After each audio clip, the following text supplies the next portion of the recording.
What's up, guys? My name's Amanda. My twin sister Emily is behind the camera. Hey guys, it's Emily here. Welcome to our channel, Gale Force Twins. Today I'm going to show you how to dock a boat in close quarters. It's a tight area and it's a big boat. So this boat is a 32 Intrepid. The official measurement is 32 foot 7 inches, and we have twin 250 Yamahas on it. So once you add the motors on there, this boat can be measuring 34, maybe even 35 feet in length. And the canal that we're going to be docking in is a 40-foot canal. So that means we're going to have 5 feet giving room, which is technically 2.5 feet on either side of the boat. It's going to be very tight, very close, and the best way to do this is going to be to spin the boat, putting one engine in forward and one engine in reverse. That is going to be the best way. We're going to go really slow. I'm going to walk you through every step on how I dock this boat in a 40-foot canal measuring could be 35 feet.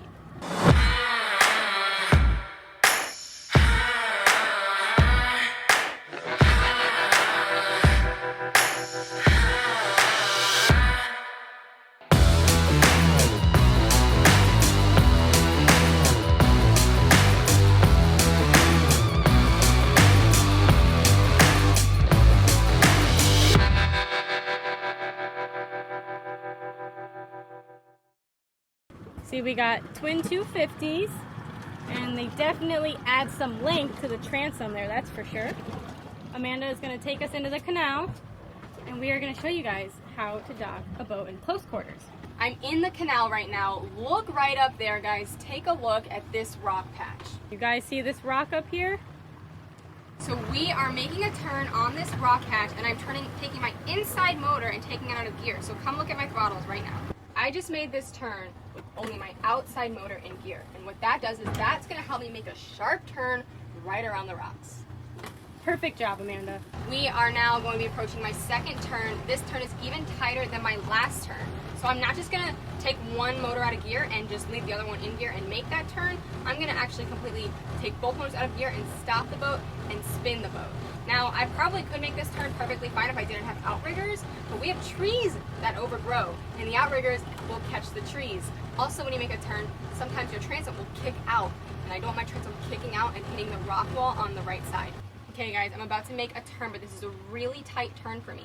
So I take both motors out of gear.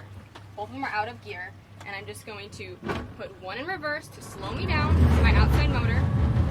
I'm making a left-hand turn. Look up here. All right, check this out, guys. I have to turn around this rock. Amanda has to turn around this rock up here. Now. So now I'm just babying it one motor in gear at a time. This motor is going to be my outside motor turning me forward.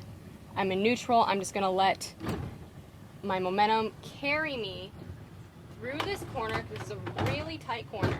So now go ahead and check out my throttles. We got one in forward and one in reverse, guys, to make this turn. Now my and I'm giving my reverse motor a little bit of gas right now. Typically, guys, when you are going to give a motor some juice, it needs to be the one in reverse, not the one in forward. Perfect. Going around the rock. Two things you really want to think about as you're approaching your dock is what is the current doing and what is the wind doing and how are they going to push me.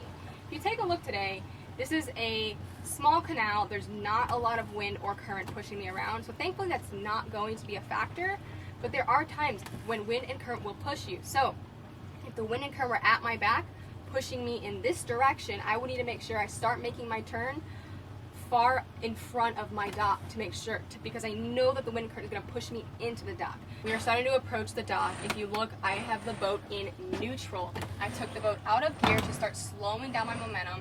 I'm just going to go in and out of gear, one motor at a time, to walk my way towards the dock. I don't want to be approaching the dock fast. I'm in neutral. I'm letting my momentum take me forwards. I'm getting closer to the dock. I'm going to go ahead and take both motors and put them in reverse to stop the boat, just like that. Guys, there's an expression. What's the expression? The expression is go only as fast as you want to hit the dock. Correct. Okay, so there's my dock right there. I'm going to start making my turn now. Ready? Ready. I'm going to take one motor in reverse, one motor in forward. I'm going to spin this way. And I'm going to give the reverse juice. Yes, the reverse motor. Juice. The forward motor, I actually take in and out of gear the whole time. The reason why I do that is because the forward motor is stronger, it's faster when you're going forward, your motors have more juice, and they're going to be more aggressive. And all I do is I bump them in and out of gear to make this turn, just like that. Go and show how close we are to the rocks. All right, here's the rocks back here, guys. And something that I do want to point out is that Amanda cannot see the bow. So what she's going to do is she's just going to go off of the transom. The transom. So I'm going to hug the rocks in the back because I can see that. I cannot see what my bow is doing, so I know that as long as my motors are hugging where the rock wall is, the seawall, the dock, I know I'm going to be clear on the bow. The other thing that I'm doing is as I'm making this turn, I intentionally have my motors hug the dock and I have my bow spin over the land, because up ahead where there is land, if I for some reason cut it a little bit close that way, my bow can swing over the land. My motors can't swing over the rocks. My motors Exactly, will hit the rocks. guys. So in this situation, we have pilings on the dock.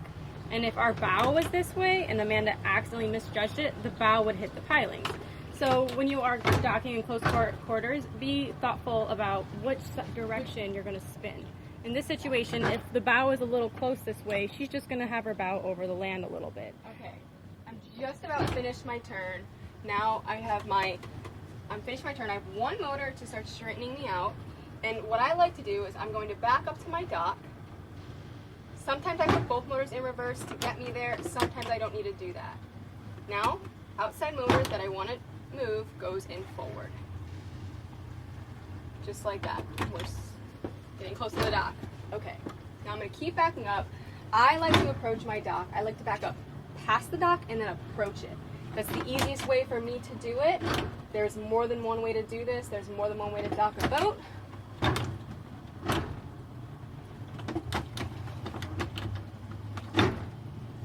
And this whole time, guys, it's one motor I in and out of haven't gear. touched the wheel once. No, if you need to, You need to touch the wheel, you can. So now I'm happy with my distance. I'm going to start bumping my boat forward.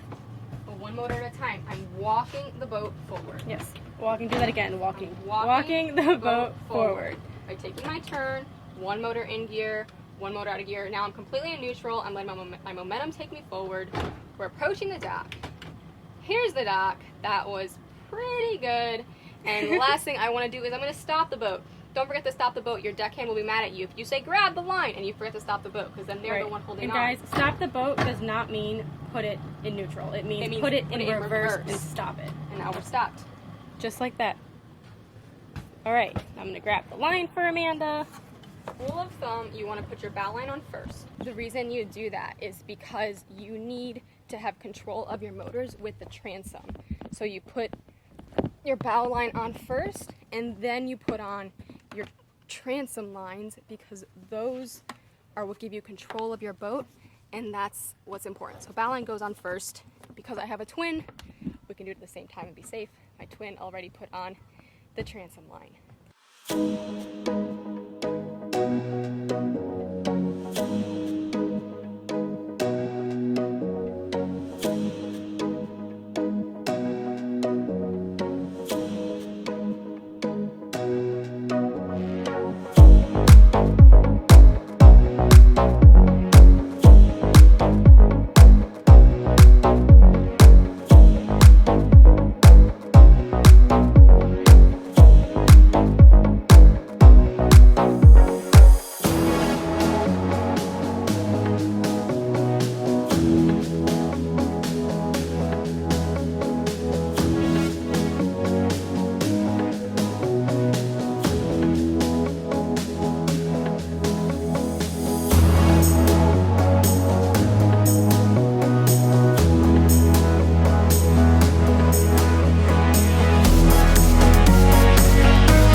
If your docking doesn't go as smooth as that, we're going to demonstrate a second situation that can happen.